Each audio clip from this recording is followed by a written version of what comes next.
Not so very long ago, two dragons were soaring high above the world. One was called Pom Pom, and the other was Milky. As they flew through the clouds, something very unusual happened. They meant to close their eyes for just a moment.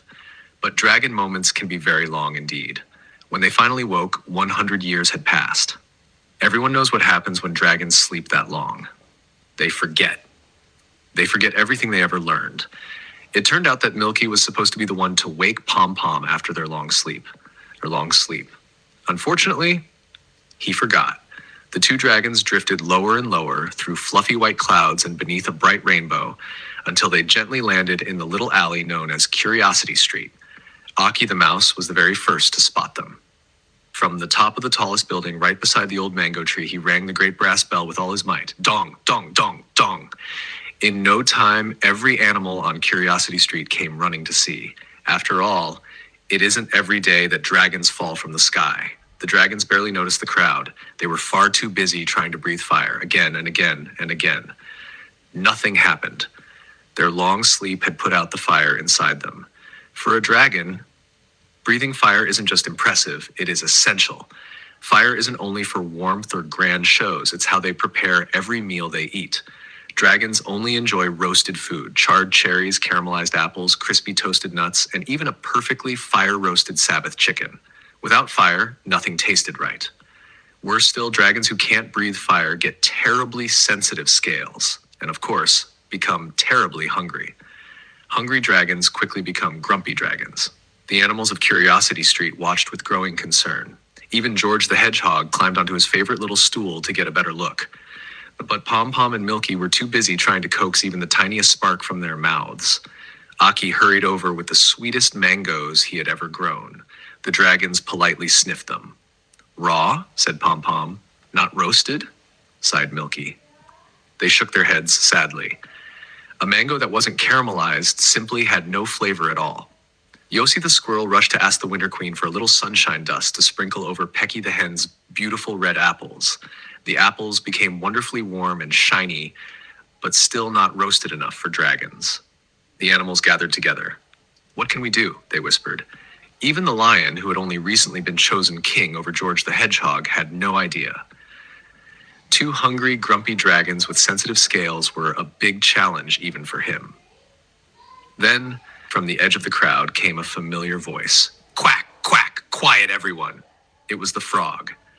She no longer lived on Curiosity Street. She had moved to the swamp long ago. The whole street fell silent.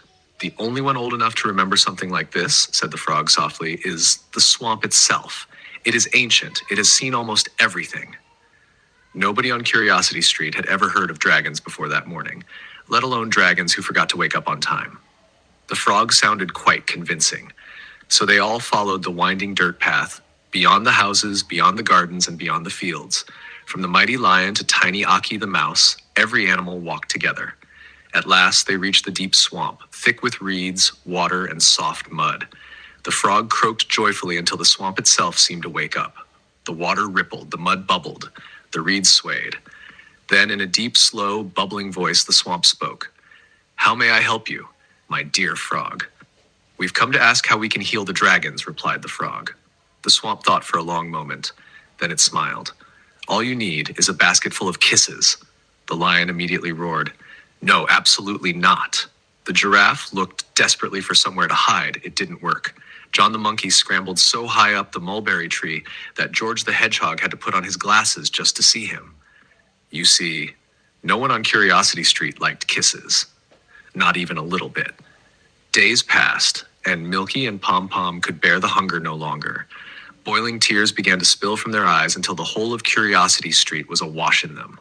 Oi, cried Ruchama the elephant as the hot tears scalded her feet. Oy vey, wept Yossi the squirrel, watching the tip of his golden tail singe. At last, the lion stood before everyone. With a heavy sigh, he declared, every resident of Curiosity Street must donate their very best kiss, immediately. Slowly, one by one, everyone did. The basket filled with kisses. Even George the Hedgehog donated one. By evening, the basket was overflowing. One lonely kiss had no room left. It floated gently out of the basket and landed on the cobblestones outside the old hamster's little shop, right where the warm tears had pooled. The very moment that warm kiss touched one of the dragon's hot tears, the tear turned bright golden. It smiled, and its smile spread from heart to heart throughout Curiosity Street. Then, like the softest whisper on the breeze, it drifted toward Pom Pom and Milky. Deep inside each dragon, their fire awakened once more. Brilliant flames danced joyfully into the sky. What a celebration filled Curiosity Street. And now I can tell you this. Pom Pom and Milky decided to stay on Curiosity Street for a little while. Well, for dragons, a little while meant only 11 years.